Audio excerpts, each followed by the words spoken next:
Hello, mentors.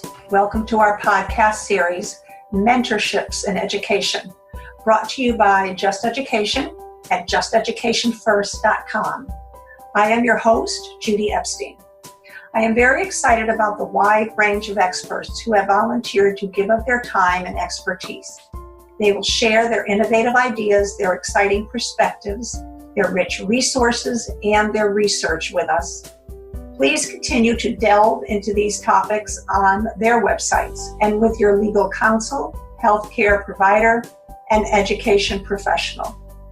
Our guests will have information that will be relevant to mentors supporting struggling students, parents, teachers, administrators, legal support, and health professionals. We will address all levels of education with issues that affect academic performance. Our goal is to open discussions and introduce a variety of approaches to those searching for information in a free venue.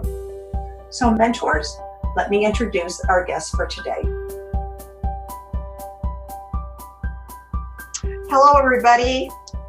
Mentors, welcome. This is our episode 35 of Mentorships in Education, sponsored by Just Education. We have had a wonderful year so far, and we're going to have one more episode coming up with Chip Cahoon, who is a storyteller, and he's going to talk to us about how we might be able to keep our kids more involved while we're working on the screens all the time. And he's a wonderful personality, a great sense of humor, and some really different ideas. So I hope you'll stay tuned in for that. I'm going to be taking a little bit of time off over the holidays, but I hope you will watch for our lineup for next year. Today we have with us Cheryl Galloway. Hi, Cheryl. Hello. Welcome. Let me just tell a little bit to our mentors about why I sought you out and asked you to be with us today. Our times are rather challenging right now, and it's required us to reevaluate a little bit some of our priorities, as well as our goals, and the process that we use to bring everything together. This has been true at home, and it has been true at school. And sometimes we don't know what to do when we are faced with different choices because they may come in conflict with each other. So how do we teach and at the same time keep our kids safe at school? How do we teach and work and keep our kids safe at home?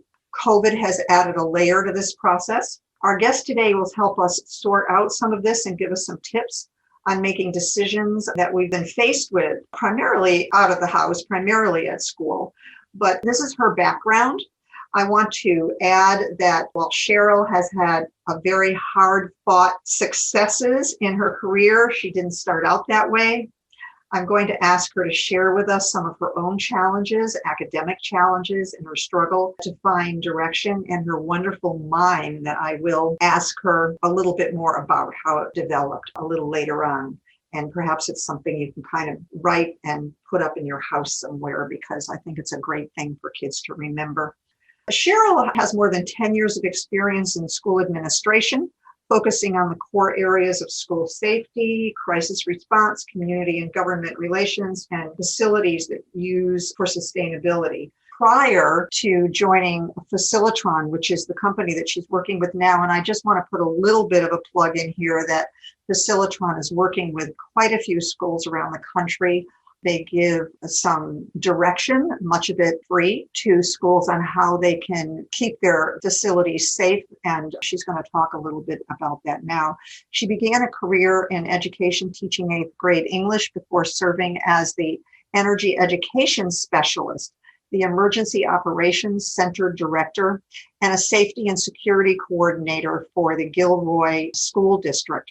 Cheryl created and trained all staff on the district's comprehensive school safety plan and coordinated multiple active shooter and disaster drills involving the district's public safety partners. And I think, Cheryl, you can correct me if I'm wrong, but I think this came out of a lot of the school shootings that we were seeing at the time.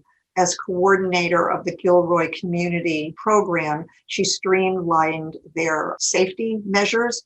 And while curbing abuse, she also helped them to keep their costs down. So again, Cheryl, thank you very much. And I so appreciate your being with us. This is such an important topic right now. And if nothing else, if administrators are listening, perhaps they will get some questions to go back and discuss at the board meeting. Parents are listening, maybe they'll take some notes and be able to go back and ask their schools some questions about some of the important points that you're making. Thank you so much for all your time. I also want to just add that as has so happened with several of the podcasts I've had over the last few months because of the times we're living in, it's been challenging. We've had some surprises, and I want to thank Cheryl and everyone for being so enthusiastic and sticking with me to make these podcasts happen because we've had some challenges. Thank you so much, Cheryl. Cheryl, while you're not in education now, you did start working as an English teacher in 8th grade, and then you got laid off. So how did you get into energy conservation? Well, actually, the interesting story is I was a single mom. I had been doing outside sales for years for a print shop, and they went belly up. And so I suddenly had to figure out what to do, and I was parent club president. The principal at my son's school at the time said, do you have a degree? I had a degree in creative writing. So they said, well, if you will go to school and get your credential, then you can teach English as an intern. And so I immediately jumped into school. I was there for 18 months. In March of that year, 2010, the district had to pink slip 40 people. And so being the intern, I was number 39. So 38 people had to be hired back before I could get hired. And I was still in school getting that credential. So the board at that time decided they should get into energy conservation to not have to do this again. And so they ran an ad. They were looking specifically for a teacher to do it because it was behavior-based changes. And out of pure desperation, I applied for it, just, trying to stay afloat. And then, so that was in March, I was pink slipped. In May, I graduated and got my credential. And then the last day of school in June, the superintendent called and said that I was going to be their energy education specialist. Wow. That is something I did not plan to do. I fell into out of desperation. Turned out I absolutely loved it. I felt like I was making a big difference. I got to work with students and staff all the time, and really enjoyed that part of my life, which never would have expected and never would have planned. Well, they say one door closes, and if you turn around, you take the time to look, another door will open for you. So you're a perfect example of that. That's great. Was this, I think when we spoke before, you talked a little bit about over this period of time, this was a time when there was a lot of violence in the schools. Was that during this period of time, or was that later? That was later. In 2013, in December, there was the Sandy Hook shooting, which really rocked the nation. And it was over a holiday. Doing energy education, I was basically in the schools when they were shut down, making sure that, air wasn't running, lights weren't on, that kind of thing. Right. And I had a key to everything. So the superintendent called me and said, listen, we're going to have the police officers, the local police, going to go through every site, and they're going to give us a list of all the things we can do to make our schools safer. And she said, everybody's basically on vacation and you have a key, so would you mind giving them the tour? It turned out we had a CEPTED officer in town, and CEPTED is crime prevention through environmental design. And this is basically, they go through a training that allows them to look at layouts and buildings and fences and all of these things to see what is the best thing you can do physically in order to make the environment safer. And so we did these walks. And as you mentioned, I'd been an English teacher. So if there's one thing I know how to do, it's put together a good report with a bunch of pictures and, diagrams and bullet points. And so I did that. Everybody came back in January. We had a big meeting with the fire chief and the police chief and the superintendent. And I handed off my document and wished everybody well and left the room. And about 2 hours later, my boss came in and said the superintendent was making me the head of safety and security. Wow. And, this isn't something I was interested in. I I'm not a gun person. I have very little experience with it. It's just a horrific idea to me that any human being would want to randomly, or not randomly, anybody would even want to kill anyone. Target anybody else, right? Yeah, it wasn't me at all. And I wrote her a 2-page letter on why I was the wrong person for this. Oh my gosh. And my boss, brought the letter back to me and said, when the superintendent tells you you're going to do something, you're going to do it. But quite frankly, I ended up absolutely loving the field, being able to help people, planning for emergencies. I know that training and drills make all the difference in the world, and it ended up being something that I was very good at and thoroughly enjoyed. So sometimes people see in you what you don't see in yourself.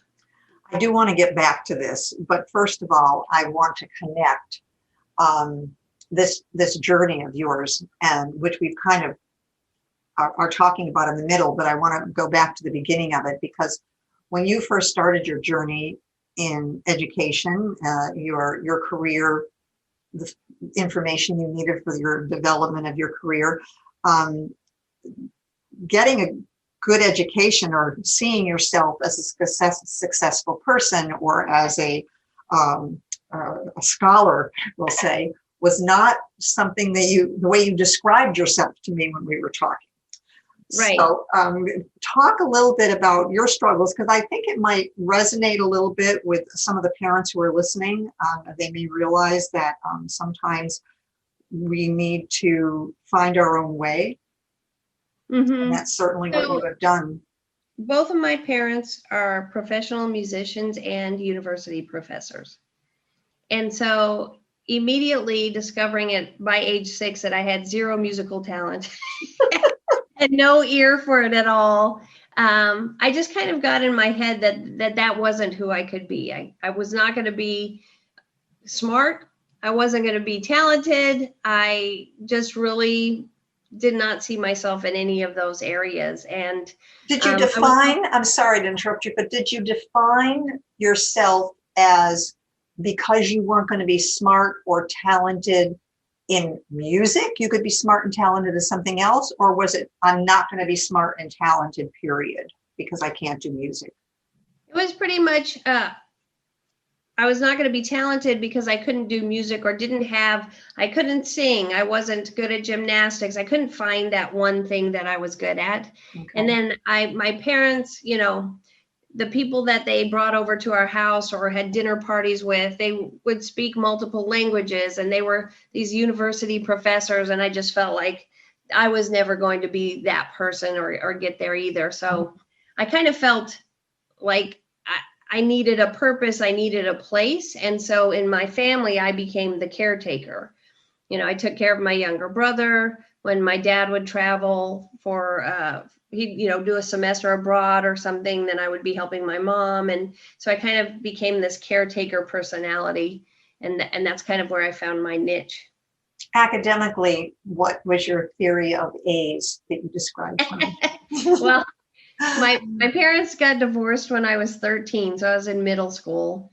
And at that point, if I did nothing, I could get C's and B's. If I studied, I would get A's and B's. But my theory was, it was all about expectations, right? So you keep the expectations low, be a C student, and then if you ever get an A, everybody's thrilled, but you don't have the pressure of constantly having to keep up with this. Love that. Yeah. I wonder if I could see hands raised right now in the audience. I wonder if I asked how many kids, if you raise your hands, if you're listening to this, have the same feeling about A's. Yeah. I bet parents would be. It's interesting, the pressure that, like, my parents never put pressure on me as far as academics went, but I felt the pressure because that's what they were good at, and so the pressure you put on yourself, the pressure you feel from society or from your parents or from your teachers, I think sometimes we have to be able to take a step back and say, where is this coming from? Is this something that really works in my life? Is this something that is really necessary in my life? And and go from there. But sometimes it's hard for adults to do that, let alone a child. So if you had a classroom of students, you had been invited in as a speaker, and you were talking about your struggle through your academics and how it's not um, given that just because they're having a difficult time now that they're not going to be successful. What are some pieces of advice you might give to them? I think I would tell students that the people who are really good at what they do make it look easy, but it's never easy. You know, if you're watching the Olympics and you see someone running on the track, they run so fast and it looks absolutely effortless. But when you look at what they had to do to get there, you know, most of us are not willing to put that amount of Right, time and energy into that. right. And so with students, you know, I think a lot of times when they say, oh, you have to find your passion. Well, what am I passionate about? Well, it truly is. What do you like to do? What are you doing that while you're doing it, time just slips by? And, you know, it's something that you feel good about. You feel good about yourself. You feel good about what you're doing. And then see what kinds of careers or paths can come off of that. And so, you know, start with what makes you feel good about who you are and where you are. And don't worry about how you look in classroom if you have to raise your hand and ask a question. Right. I mean, I think one of the biggest mistakes that I made as a student and then tried not to do as a teacher is for kids to feel like, I don't know, when we take a class, we feel like we should know the answer. And so it's the opposite. You're in school because you don't know the answers. My role as a teacher is to help you find those answers, to help you learn to be a critical thinker, not hand you the answer, but teach you how to be able to get the answers yourself. And for students, the only way you're going to become what you think you should be is by asking questions, by being open to learning and being open to not knowing already. You know, there's always that fear. Everybody's had the fear of being called on and not knowing the answer, but you're in school to learn the answer. And so I think we need to kind of step back and say, you know, let's quit judging each other for what we do or don't know, and let's turn this into a collaborative. Let's share what we know, share how we learned that, share how we got to where we are, and, you know, help each other all grow in that instance. I know you're a mom. Is that the same advice you would give to your children or have given to Oh your my children? gosh, I have 3 sons. They mean more to me than anything in the world, and, you know, you do everything you possibly can to give them the best life, and then you look back and go, oh, I wish I'd known this, I wish I'd known that. And then, you know, they say, well, you know, this was silly that you did, and you're like, wow, I actually planned that, thinking that was going to be Right. for everything from naming them to, you know, who knows. But on that note, and especially with the pandemic, I will say this: it's very hard when you're living in a situation at the moment to look outside of that. And I remember with my firstborn, I mean, we spent months figuring out the perfect preschool. The preschool was going to make or break this kid's life. And, you know, then he's through college and everything. And I truly don't believe that preschool was the game changer for him. And so now with the pandemic, you know, if you're, say you're in high school and it's your senior year and you're spending this whole year looking at what you're missing out on, what everybody else had and how you can't have it this year, what you're going to end up with is the best story ever. Because when you have kids or when you're in college and you're looking back and you're reminiscing, it's not going to be the same old, oh, we had prom and then we did this and we did that. You're going to be like, we had a pandemic. We had to do this. We had to do that. And believe it or not, the hardest times that you go through in life become your best stories later on. And it's the stories that matter in your future. It truly is. They will help you get where you're going in careers, in relationships, in everything. So my philosophy is always go for the best story. When I was growing up, my parents used to say, "You don't know what it's like to have to, walk a few blocks to school." When I was a kid, through storm, and that was true.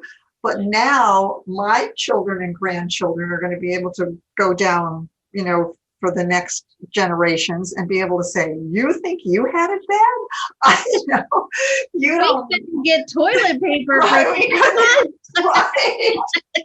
Right. Exactly. Oh my gosh. So let's start a little bit working toward the area of safety, which is really what I want to spend a little bit more time on. And you started by helping the schools develop a protocol for keeping their students safe in school in case there was an invasion of some kind.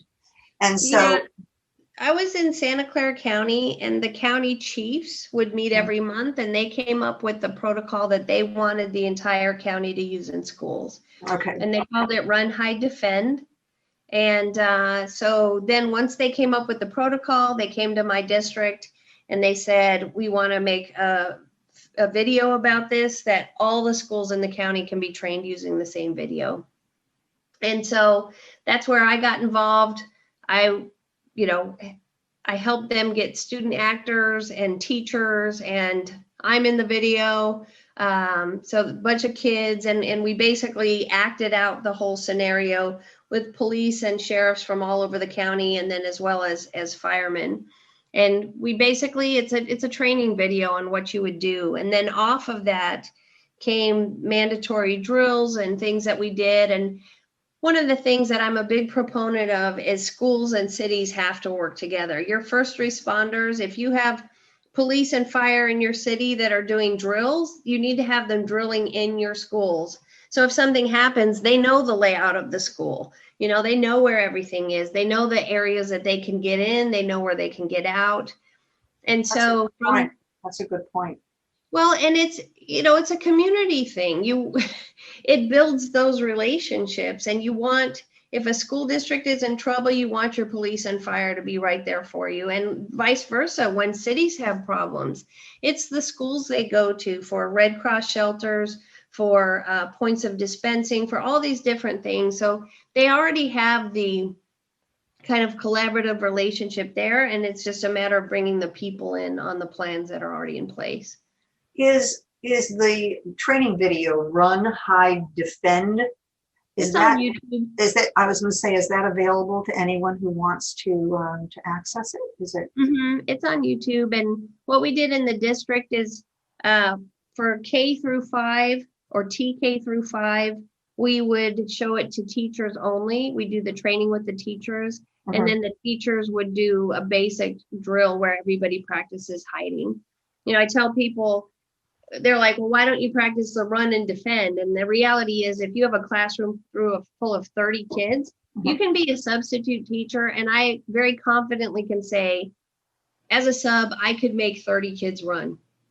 Right. You can play a game, you can do whatever, you can make them run. But getting 30 kids to hide very quietly when everybody's scared, that's way more difficult. So we always practice the hide portion.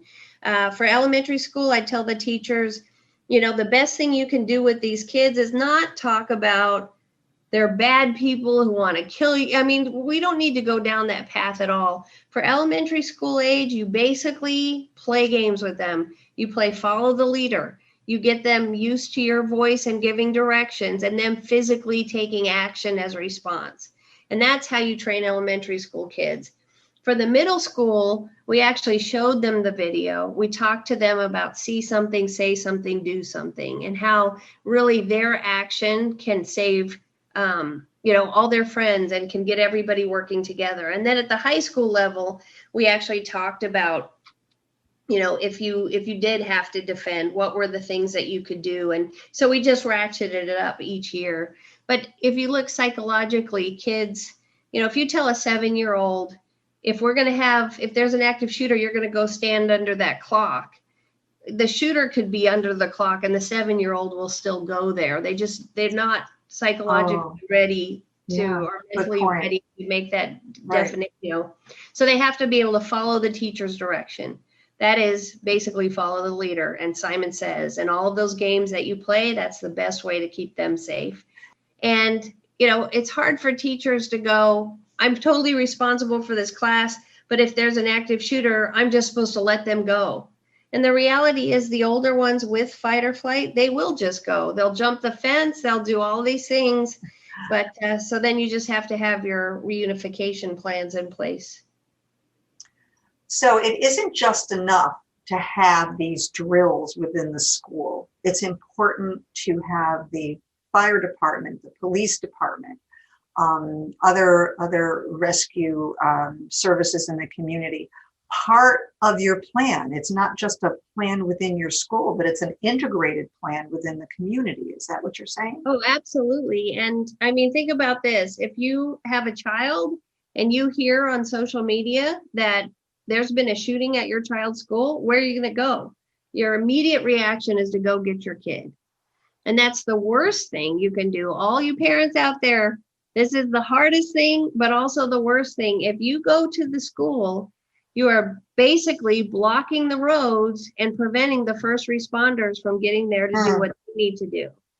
And so I think school districts, number one, should be, this is our communication. If anything happens, this is, we're going to tell you where to go. And I can't tell you where to go ahead of time because we don't know where the incident is going to be happening. Right. But just an example, in Gilroy, the Gilroy Garlic Festival, there was an active shooter there. And I felt like 5 years of doing these active shooter drills, I saw it pay off because the kids who were working that festival, they were the ones that knew what to do. They were the ones that took vendors and adults and other people who had never had this training. My generation didn't have this training. They got them out of the park. They got them to run. They had people hiding. They did all this stuff. And we could see how the drills and all the training had paid off. They ended up saving a lot of lives. And so it became very clear that this is why you do these things. And then as it was happening, we had these plans in place. So we knew where we were going to bus people to be interviewed and for the reunification. We knew where the Red Cross was going to set up. And it, it was just amazing how it all, in the absolute chaos that comes with an incident like that, how there were also things that just happened naturally based on all the training the whole city had done together, beforehand. I'm thinking about what you said about parents, and our first instinct is to run to the school. My gosh, I've got to see if my child is all right. And if the community resources are going to be providing information, we need to know where to look for that information. So I'm assuming part of that plan is we can't tell you where to go now or what to do now, but you will be receiving an email or you'll be receiving a text, or how does that information usually get disseminated into the community? Well, so I'm in California. We have earthquakes. So basically any plan we put together for an earthquake can be translated into other situations as well. So the problem with an earthquake, right, is a lot of your communication towers and things will go down. So you have to have communication that comes from outside of your area. Okay. Right? And so one of the things that we did is we had a public information officer at the school district, and then we would have the city public information officer, the police department's public information officer. We built the relationship between all the public information officers. So if something's happening in the city, the school district could take on the communications for them. And then, likewise in the reverse. So you have to have all these backup things. The other thing is we actually would train students, if there's a massive earthquake, you write your name on your desk, you write your name somewhere in the room so they know that you've left, so they know that you're out. And, we do training with things like that. And we have, if you had to run, you're basically leaving campus. We tell everybody, you go to a safe place, knock on neighbors' doors, get in a house, get in a building. Once it's safe to do so, go to the nearest school where the incident did not happen. And so we have all these things in place, and it is a bit haphazard. People will just scatter everywhere, but then, people want to be back with the family and the people who care about them. So it does work its way out. And for teachers, if you're ever in an incident where people are having to leave a school, I tell everybody the number one thing you have to know is who was not at school that day. It's more important than knowing who was there, because by knowing who was not there, you eliminate the wasted time of first responders and people looking for somebody who wasn't even there that day. Oh, that's a great point. That's true. Mm-hmm. Very important. So let's transition a little bit into the life of COVID and speak to some of the wonderful suggestions that you talked about that you're working with schools to implement in order to keep the students who are back at school safe, to keep the teachers safe, to give the parents a little sense of security when their kids are going to school, and know that when the kids come back, they won't be bringing anything into the house. And so how do you start with that? What are your, like, a workshop that you might be doing, or a talk that you might be doing? Where do you begin with that inside the school? So as you mentioned, I work for Facilitron. Yes. This is not to come off as a sales pitch for Facilitron, but I'm going to share with you the things that we're doing within Facilitron.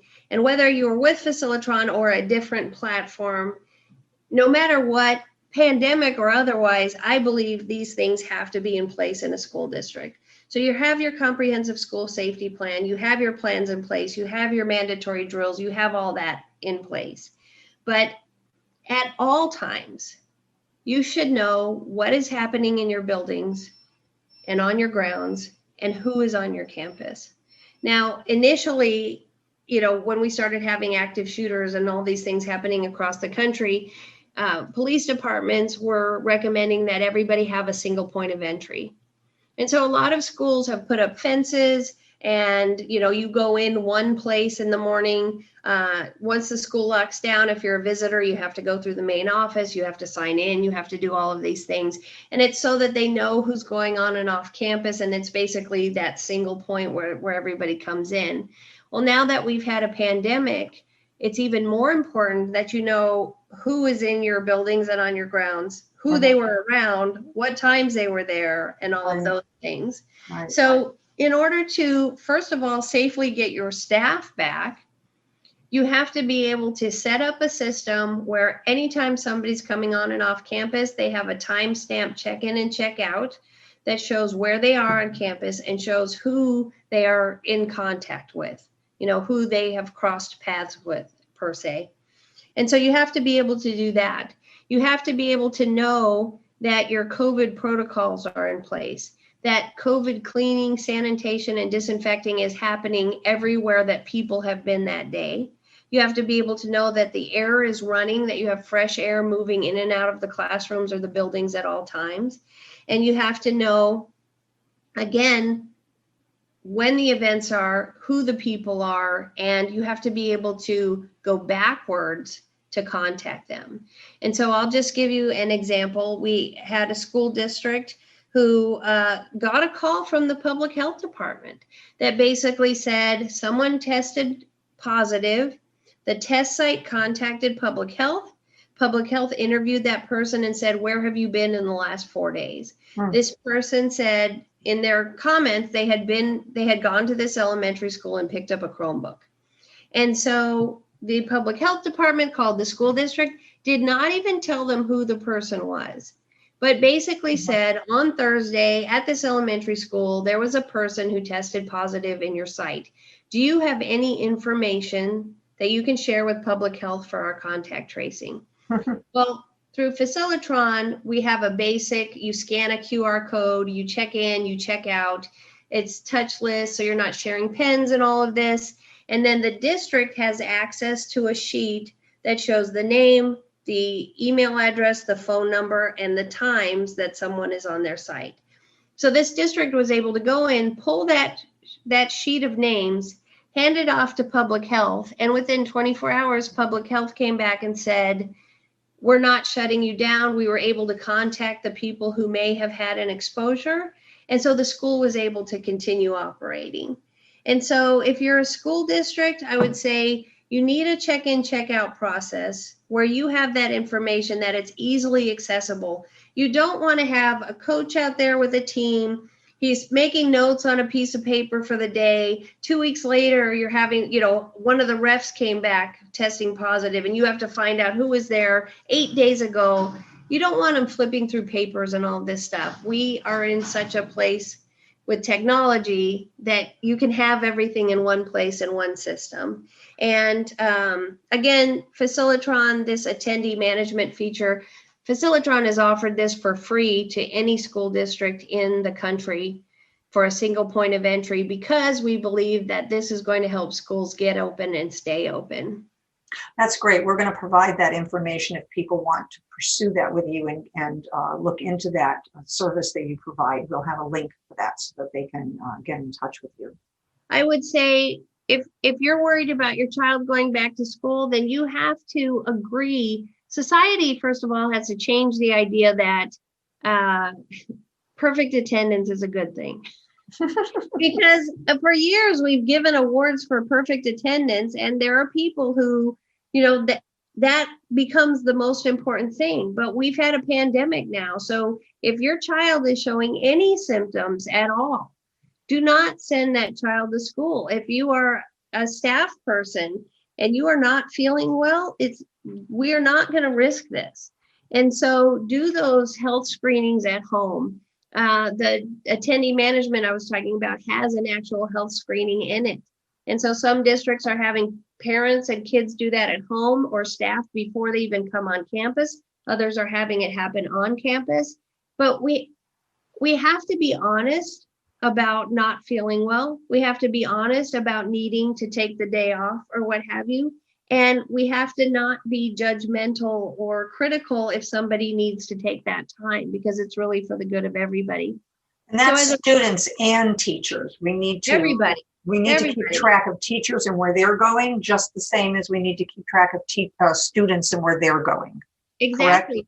Correct? If a lot of school districts are using Chromebooks now, if grandpa goes down and picks up a Chromebook and is only there 10 minutes, and 2 weeks later comes back with a positive test, you have to know who in that 10-minute period may he have come into contact with. So I think it's a matter of parents, make sure you're really watching your kids, when they're not feeling well, or if someone in the family is not feeling well, err on the side of caution at all times. If parents then go to school and they see that there are systems in place where you have to check in, where they know everybody who's on campus, where they have an alert system where if school's going to be closed for some reason or another, they know where they're getting that information. That will make parents feel better about their kids being at school. Having COVID cleaning systems in place where what the school district is doing to keep it clean, that there's a way to check that, yes, the area has been cleaned, all of these things, they're good for parents to be able to feel safer about having their kid there. They're good for kids to feel safe about being back at school. The staff needs to feel and see that they are truly being taken care of. And then in the end, the whole community will see that as well. I think when we think of schools, we think of these are where your child goes to be educated. But schools, and it may sound cliche, but schools are the epicenter of a community. And it's true. You have church in schools on Sundays. You have, extracurricular activities. You'll have sports leagues. You'll have theater. You have all these things that happen at schools. And with the pandemic, we are seeing schools starting to reopen. Initially, it was just outdoor facilities, swimming pools, tennis courts, things where you could be in a lane by yourself or what have you. But now kids are starting to go back for conditioning and athletics and, some of these other things. And I think it's all good with the precautions in place, with the cleaning in place, with the airflow in place, with the tracking in place, all of these things. I do think on everybody's part, if you are not prepared you're going to have cases, that we know this. There are going to be cases. If you're not prepared to deal with that in such a way that you don't suddenly have to shut everything down again, then you're going to cause some real damage here. It's hard on everybody to be shut down, to be sent home, to be told for months that it is dangerous and scary out there, to then be told, okay, deep breath, it's safe enough to go back now, only a week or two later to be told, nope, not yet. That second time going back, it's going to be a lot harder. You talked a while back when we were speaking, you said one of the effective ways of targeting spaces to be cleaned or for use in going back to track where people have been is to keep students in cohorts. You mentioned that term, cohorts. Can you talk a little bit about what you mean by that? Sure. Perfect example is capacity limits. Capacity limits used to be decided based on the square footage of the room and what the fire marshal would say, you can have 150 people in this space or what have you. Now capacity limits are being decided based on what a county public health department is saying is okay. So in Florida right now, you could have 50 people, you could say have 50 people in a gym or an auditorium, where there are counties in California that you can't have more than 10. And so these capacity limits have been decided by public health, and they're based on cases in a certain area. So what a lot of schools we're seeing across the country are doing is they're taking, for example, for athletics here, if you have a football team with, 50 kids on it, you have to have 5 cohorts of 10 because you are not allowed to have more than 12 people in a space. So you have the 10 kids and the 2 coaches, right? We also have a hybrid model where they can only have 50% of the students back in person learning. And so they'll have the Monday, Wednesday cohort, and that's half the students. And then they'll have the Tuesday, Thursday cohort. That's the other half.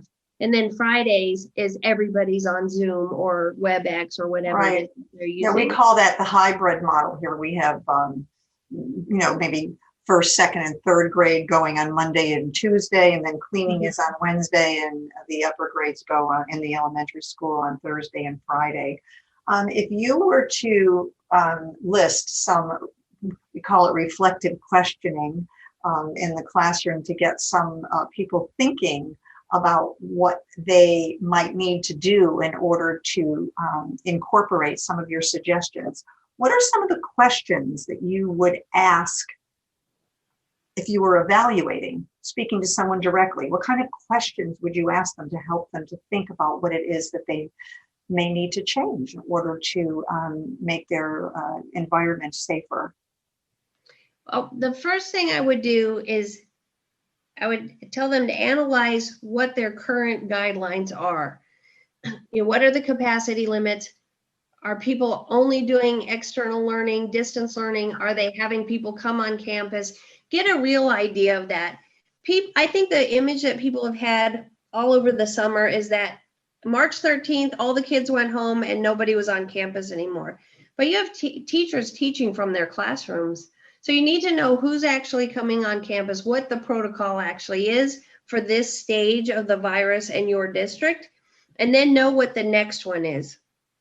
Once you figure that out, then you start asking the questions. First of all, do we have something in place that tells us every event that's happening on campus in one single calendar, so that if the superintendent needs to know, if the maintenance manager needs to know, if a fireman needs to know, or a firefighter needs to know, is there one place that you can, at a drop of a hat, tell these are all the things that are happening on our campus right now? Secondly, do you have things in place so that you know if there is a person in a room, even if they're just walking through that room room is going to be disinfected and COVID cleaned, and that any place that anyone is indoors has the airflow that is required for coronavirus? And then the next question you want to ask is, do we have a way to track every single person who has come on this campus, the times that they check in, the times that they check out, And again, in one single place that we can then go back and contact that person if we need to. If you can answer all of those questions, then you're done with step one, really, because step two is with the pandemic. And as we've seen, it can be a political change. It can be a scientific change. It can be a medical change. Something will alter the way that you do things. So everything that you've just gotten in place in that step one has to be flexible enough that if they say, all right, everybody's staying home all of December, we're going to get through the holidays, January 10th, we're all going back. You have to be flexible enough to be able to bring everybody back. And then if there's a breakout in, or an outbreak in this one section, then that group can be quarantined, but everybody else can continue. So whatever systems you have in place have to be extremely flexible. And one thing that we don't think about, we're so focused on the kids coming to school, the kids coming to school, the kids coming to school. And then it goes to the teachers. But it's the custodians who are doing all the cleaning and going from room to room. And they're really with everyone. It's your food service workers. It's your maintenance workers. It's your child nutrition services staff. You have to have backups if they get sick and if they can't come to school. So it's more than just, oh, we have this plan in place, and if a teacher's out, we have a sub. Sometimes it's harder to have backup for your custodial staff and these other groups, but custodians become your number one player in a pandemic because they're the ones that are keeping everything clean and safe for the students and the staff and everybody else. We're kind of getting to the end, but I want to mention that I know you and your company do workshops. You talk about the 3 E's as the areas that you address in these workshops or training sessions. Do you want to take a few minutes and talk about those? Basically, you have engagement, environment, and education. So in engagement, that's what I'm talking about, collaborating with your whole community, your city, your first responders, your parents, your businesses. You've got to get everybody engaged. It's more than just students and teachers. As far as the environment goes, that's back to the CPTED, crime prevention through environmental design. Work with your architects, work with your police department, and make sure that your buildings are set up in such a way that people can get on and off of them safely and that you can track everybody in those areas. And then your education, school is all about education, but it's more than just what you're learning in the books. It's that critical thinking. It's being able to deal with situations as they come up. And as a parent, I'm back to in an emergency that need to be with your kid immediately. Think how much more important it is for that first responder to be able to be there if your child needs that person as well. So these are trainings that you do. If people wanted to pursue a little bit more about the services you provide, they can get in touch with you through the links that we're going to be posting. Absolutely. You gave me a quote when I was talking to you a while ago, and I love it. I've used it on several occasions already. I love quotes that can bring people an awareness that they hadn't really thought about. And do you want to give the quote and talk about where it came from? Because it is so you. It is so who you are and who you've become. And it's, I love it. When I was getting more and more into the emergency management of things, I decided to go get a master's in public administration. And not something you thought of when you were in high school, I'm sure. Yeah, no. And I never saw myself as being good at school. And I just decided that this time I was going to be who I wished I was, not who I thought I was. I love that.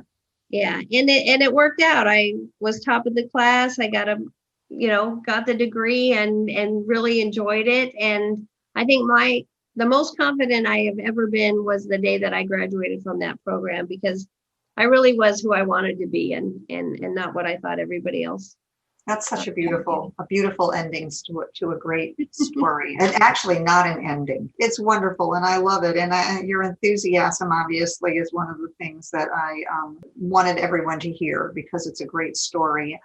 You have a lot of information that people, I hope, will continue to pursue and get in touch with you on the links that we have. I want to thank you so much for taking the time to be with me today and to provide all of this information to people. It is a great gift that you have given us. Thank you very much. And as you said, I'm here. I love helping people. That's my thing, right? So people can reach out anytime and we can just have a conversation. It's a good place to start. Yes, it is. It is a good place to start. I will vouch for that because that's how we started. Thank you very much. And thank you, mentors, for listening to Mentorships in Education. I hope you'll continue to peruse our list of guests and make suggestions that you think on topics that you think would be helpful. A lot of the people who have been on our podcast have come from your suggestions. So thank you. Be well. Have a wonderful holiday. Thank you. Thank you, mentors, for being with us today. If you found this podcast of value, please visit justeducationfirst.com to subscribe to our blog and Mentorship and Education podcast so that you may continue the exploration with us. Our goal is to provide a free treasury of information for our listeners so they can become acquainted with the amazing resources that we have available to us. We want to thank all of our guests for giving their time and sharing their wealth of information with us. Please also visit their websites and explore more of their resources to further your pursuit of the topic. Hope to hear from you at justeducationfirst.com. Have a good week and thank you.